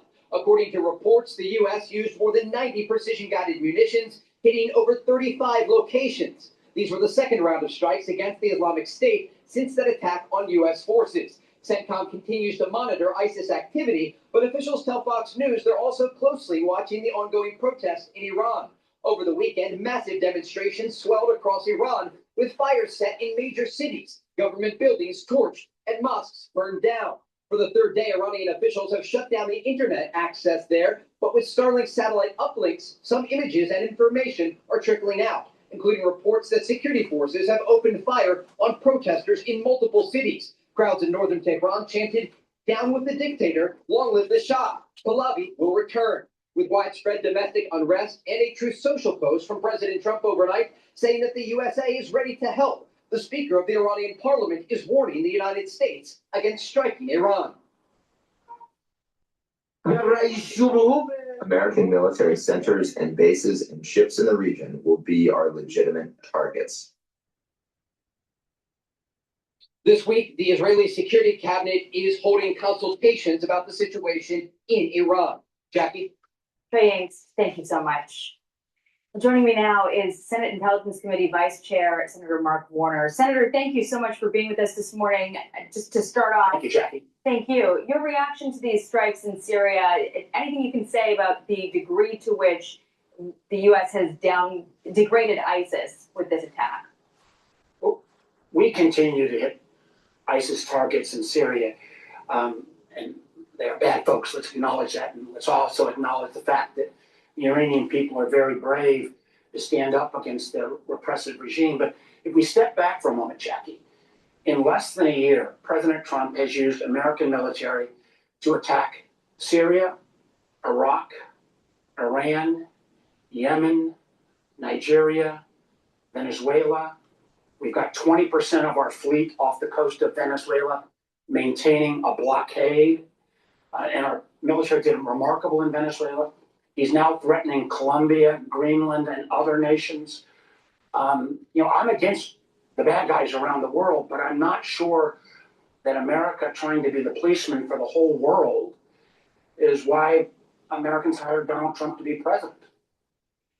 There have been no shortage of Republicans saying that there's a lot of presidential authority for those kinds of strikes that date back to Democratic administrations too. But on Iran specifically, the Times of Israel is reporting that Prime Minister Benjamin Netanyahu spoke with Secretary of State Marco Rubio, that President Trump is, quote, seriously considering authorizing a strike on Iran amid this crackdown and the internet blackout there. In your opinion, is the regime at a breaking point? And at what point should the U.S. get involved? Well, the Iranian regime is awful, and I stand with the Iranian people. But what I'm worried about is if we take a kinetic strike, does that actually unite the Iranian people in a way that the regime has not been able to? I know this is history, but the last time we intervened... See, this is just a typical Democrat. This is a typical Democrat dipshit. If we hit Iran and topple the Ayatollah and the military complex, the people will galvanize with the United States, not galvanize with the theocratic regime. Don't be an idiot. I mean, come on. This is the thinking of a Democrat. The United States bombs the Ayatollah, then the people are going to be, the people will galvanize and be against the United States. Really? Really? Especially when they shut down the internet and they're starting to kill a bunch of people. I mean, come on. This is a Democrat that's an idiot. But you know what the sad thing is that you have so many people that vote Democrat. So I have to conclude that there are a lot of voters that are voting Democrat that are just idiots.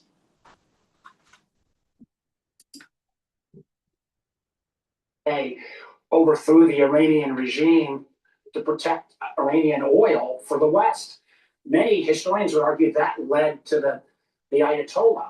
I think we can put outside pressure. I think rallying the rest of the world. Yeah. But taking it. Okay, we got tons of oil. We have so much oil, it's just floating on the ocean now. We could still bomb the Ayatollah. We can still promote a constitutional republic for the secular society of Iran. How about that? No, we can't think that way. We can't think that way because he's a Democrat. Bunch of paper pushers. Unless there is a plan on what next. And I'll remind your viewers, we've got 20% of our fleet right now off the coast of Venezuela, blockading that country. So what? The USS Ford, which is one of our lead carriers, is supposed to be deployed to the Middle East. It's now deployed off the coast of Venezuela. And the president said, we're going to take Venezuelan oil. It will take 2 years to rebuild the Venezuelan oil infrastructure. Is our fleet going to stay there for 2 years? Even as good as our military is, it's going to get stretched. And the president has said his only constraint in terms of how he uses American power is his own morality. And I'm just not sure that's what the American people or the world signed up for. There is a reason why the Constitution says that no single individual can put our troops in harm's way by themselves without consultation with Congress and making a case to the American people. Speaking of additional action on U.S. troops, I want to get your reaction to this. The president said that cartels are running Mexico. He suggested that land strikes on cartels in Mexico could be coming soon. The Mexican president, Claudia Sheinbaum, has called for increased communication between the U.S. and Mexico. Is there any justification for land strikes on cartels in Mexico? The drug cartels are awful. We need to use lots of tools. But the idea that we are going to take a military strike against Mexico. Remember, we may not like Mexican, or the president may not like President Sheinbaum, although he said nice things about her, but she was elected by the Mexican people. Do we really, are we going to continue to strike out against any leader around the world that Donald Trump doesn't like? I mean, if Donald Trump wants to make a case about striking Mexico, he should take it to the American people and to the Congress and ask for some kind of declaration. But to arbitrarily, again, I point out the fact that he's used the American military to strike 6 countries in less than a year. I think the people hired Donald Trump because he said he wanted to end these countless foreign wars. It seems like he's potentially starting more, and even some of the countries you're talking about, Greenland now, which is part of Denmark, is a NATO ally. Is he going to literally blow up our NATO alliance to go after Greenland, where we already have a treaty that allows us to do virtually anything we want? I just don't understand what his policy is. And if the only check on the president, and this is what he said to the New York Times, his only check on his international power is his own morality, that's not the way our system is supposed to work, Jackie. Well, I want to ask you about Greenland because you are the top Democrat on the Intelligence Committee, and there's a reason to be strategically interested in Greenland. The Hill writes this: melting ice has turned what was once a frozen buffer into a contested corridor. Shipping lanes are emerging, subsea cables snake across the ocean floor, missile paths shorten, surveillance gaps narrow. Russia knows this, China knows this. Both are investing heavily in Arctic presence, infrastructure, and influence. Either the U.S. can treat Greenland as a distant curiosity or what it actually is, a forward position in a region that will define future power balances. Is the president at all justified in pursuing Greenland? No. Yes. Well, Jackie, Greenland is extraordinarily strategic. Right. And we have a treaty with Denmark that gives us right to virtually do anything we want in Greenland. But the idea that he's now threatening Denmark, which Greenland is part of, which is a NATO ally, if he were to take an action against Greenland, that would completely destroy NATO. And it's a little ironic the president is citing Russia, since the president has basically been cutting back on our assistance to Ukraine, which is fighting Russia tooth and nail to try to push back Putin's aggressive war. How does he on one hand say he's concerned about Russia in Greenland, but not concerned about Russia in Ukraine, where the Ukrainians are fighting in many ways the NATO's fight? We're out of time, Senator. We'll have to leave it there. We've got to point out there's plenty of reporting to suggest he's pursuing a sale, a purchase of Greenland over any sort of an invasion.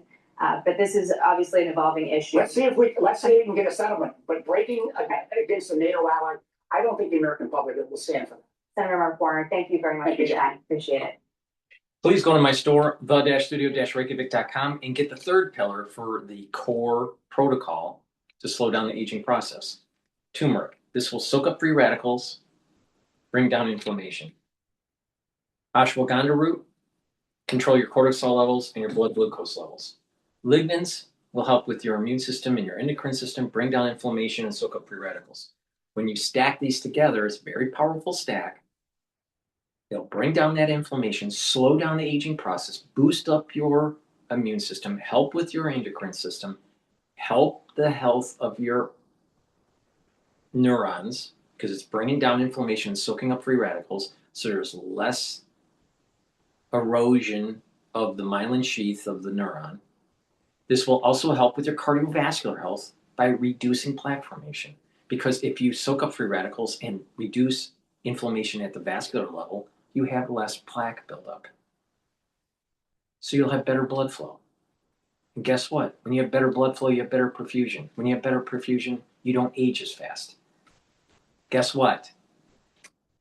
Get the ashwagandha, the turmeric, and the lignans. Slow down the aging process. It's the third pillar of the core protocol. What's the core protocol? Multivitamin, probiotic, foundation. The first pillar, the max 35, max 14, or cleanse to boost up the immune system. Second pillar, C60 is soak up free radicals. It's 1,000 times stronger than vitamin C. The third pillar, bring down inflammation and soak up free radicals by taking the turmeric, the ashwagandha, and the lignans. And the fourth pillar, boom or boost to rev up your cellular metabolism. All right, let's listen into Times Radio. President Trump, the Iranian parliament, has said that Tehran will retaliate against US and Israeli bases. The US administration follows through with military strikes as unrest against the Islamic regime continues. It's been reported that Trump has been briefed on military strike options to intervene in the region. He has warned that Tehran wants to attack protesters. Trump will defend them. So Iran's in big trouble. We're watching the situation very carefully. I've made the statement very strongly that if they start killing people like they have in the past, we will get involved. We'll be hitting them very hard where it hurts. And that doesn't mean boots on the ground, but it means hitting them very, very hard. I just hope the protesters in Iran are going to be safe, because it's a very dangerous place right now. And again, I tell the Iranian leaders, you better not start shooting, because we'll start shooting too. Now, on Saturday, the president posted on his Truth Social platform, Iran is looking at freedom perhaps like never before. The USA stands ready to help. Well, let's welcome to the show Sir Simon Mail, former Middle East advisor and author of The House of War. Sir Simon, thank you for joining us. Good afternoon. Hi, Alex. Good afternoon. What do you expect from the next few days, particularly if the protests continue and the violence continues? Yeah, it's a. I keep hearing that AI is only for big law, but that simply is not true. AI isn't about the size of the team. It's about the approach.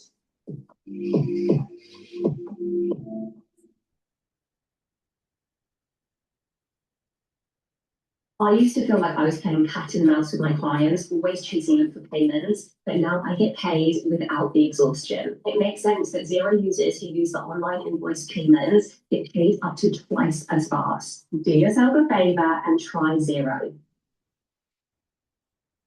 Yeah, it's a real tipping point at the moment, Alex. The last time there were these level of demonstrations, actually lower.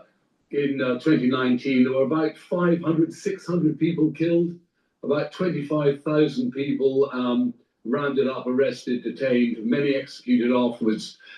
These are significantly larger. They're more widespread. I think the coalition is wider.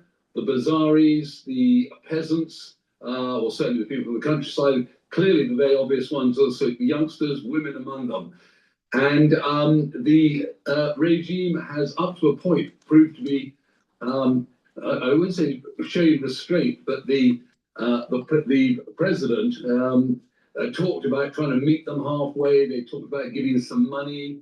Undoubtedly, there have been deaths already. But the leadership is in a so much more brittle position than it was even in 2019 because of the economy, because of the strikes on their nuclear program, because of the water problems they've got there. But I think we can just hope that perhaps this is the time that this regime will be toppled in one form or another. I don't know what the transition would be, and there'll be other problems if it comes from that. But there are real reasons for hope, because the Islamic Revolutionary Republic has been an absolute parasite in the region, across the region, since it was formed 47 years ago.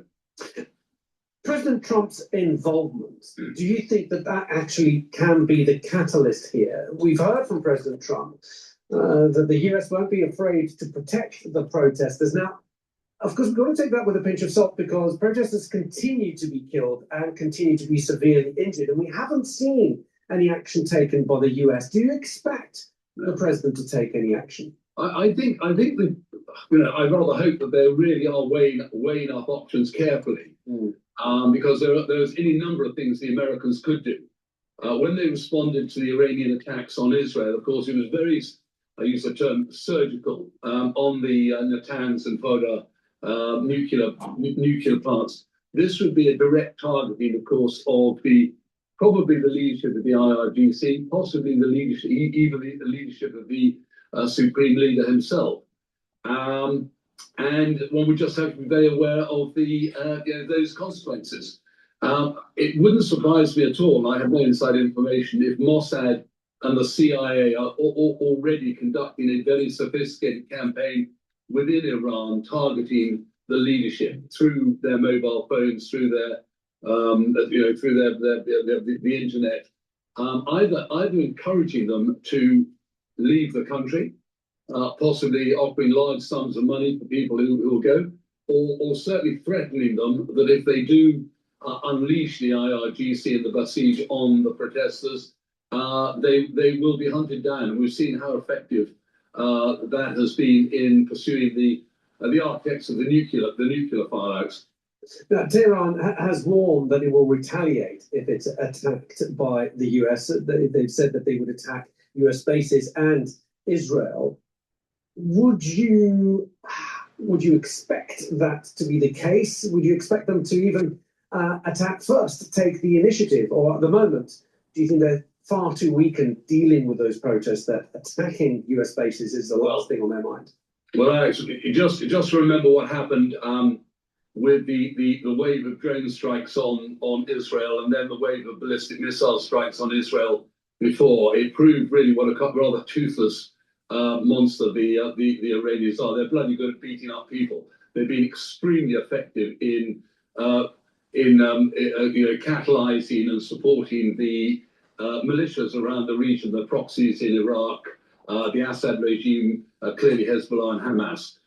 They did attack Al-Udeid in Qatar. The Americans certainly wouldn't do without the Israelis, the Americans themselves, and maybe other allies being prepared to defend against Iranian retaliation. But were they to retaliate, then they'd give the Americans almost carte blanche to go for them. So we're at a very interesting time, and in some ways there's a feeling that this is now inevitable, and in some ways the Americans will be saying we might as well pile in behind this now.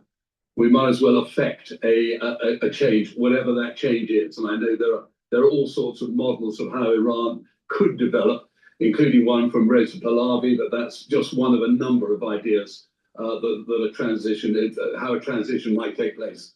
He's, of course, the exiled son of the Shah. You mentioned it in the beginning, Sir Simon, the role that Iran plays in the region, and it's been, I think you used the word a parasite in the region. If, and I know we are speaking hypothetically now, but if we see this horrific regime taken down in the next few days, perhaps next few weeks, how does the balance of power in the region change, do you think? Well, it changes dramatically.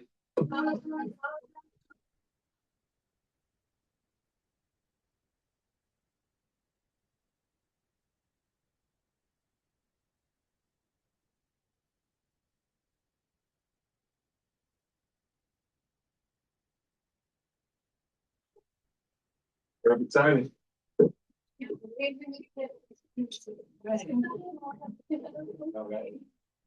Well, it changes dramatically. I think it has been such an ideological fight. I mean, it is interesting that, and that's where the sort of Reza Pahlavi thing is. You know, Iran has always been an imperial power. The Achaemenids, the Sassanians, the Safavids, the Qajars, the Pahlavis, of course, until the overthrow in 1979. And in many ways, it was a very respectable, responsible, regional player. It was a major player. Very close links with Israel at a certain stage. Clearly, as Muslims, albeit Shia, close links with the Muslim world. It would really, what it's done since the Iranian Revolution in '79, of course, it was attacked almost immediately afterwards by Iraq, and the 8-year war there. It's tried to give itself strategic depth by keeping its neighbors weak. And it's been very keen to be the champion of the Shia majority in Iran, the Shia minority in Syria, and then Shia militias in certainly in Lebanon. And of course, stirring up trouble in some of the Gulf countries through the Shia, Bahrain, I think, the eastern provinces of Saudi Arabia. To have Iran, a rich, prosperous, I won't say democratic, they'll find their own way through, but a rich and prosperous, responsible Iran in the region would be huge benefit to everybody in terms of the capacity to redirect so much energy and resources to basically the betterment of people's advice. It would pull the rug out completely from underneath Hezbollah in Lebanon. It would absolutely emasculate, I think, Hamas, who've been very heavily supported, even though Hamas is a Sunni Arab organization. Of course, the Iranians are Shia Persians. So there's an awful lot of water going under the bridge, and many are false dawn, etc. But undoubtedly, the reabsorption of Iran into the international community of nations under relieving it of its revolutionary Islamic burden that it's laboured under for 47 years. It's a remarkable country in its own way, remarkable people, and it deserves so much better than it's had for the last 47 years. So one really is hopeful that this might be the context, and funnily enough, it's another one of those. There's another one of those consequences from the Hamas atrocities of the 7th of October that have begun to reshape the Middle East. It would be a great bonus for both the Iranian people and the whole region. Sir Simon, thank you for giving us your time. I really appreciate it. Sir Simon Mail there, former Middle East advisor and author of The House of War. Please go to my store, the-studio-reykjavik.com, and get the Boomer Boost. This has 68 nutrients. It has a very comprehensive profile shown on the screen here. Take it every day. This is a month's supply. It's the 4th pillar of the core protocol. And what this will do is help with your cardiovascular health, help with brain function, help with musculature, rev up your energy levels and speed up your metabolism. You'll be able to control your A1C levels. You'll be able to lose weight if you want to lose weight. It'll slow down the aging process, boost up your immune system, help to detoxify your body. Take the Boomer Boost. You can take it separately, but you can take it with my core protocol. The core protocol is very simple. The foundation, multivitamin with a probiotic. The first pillar on that foundation is the Max 35, the cleanse, or Max 14. Take a teaspoon a day, every day. The second pillar, C60. It's a very strong antioxidant. Take a teaspoon a day.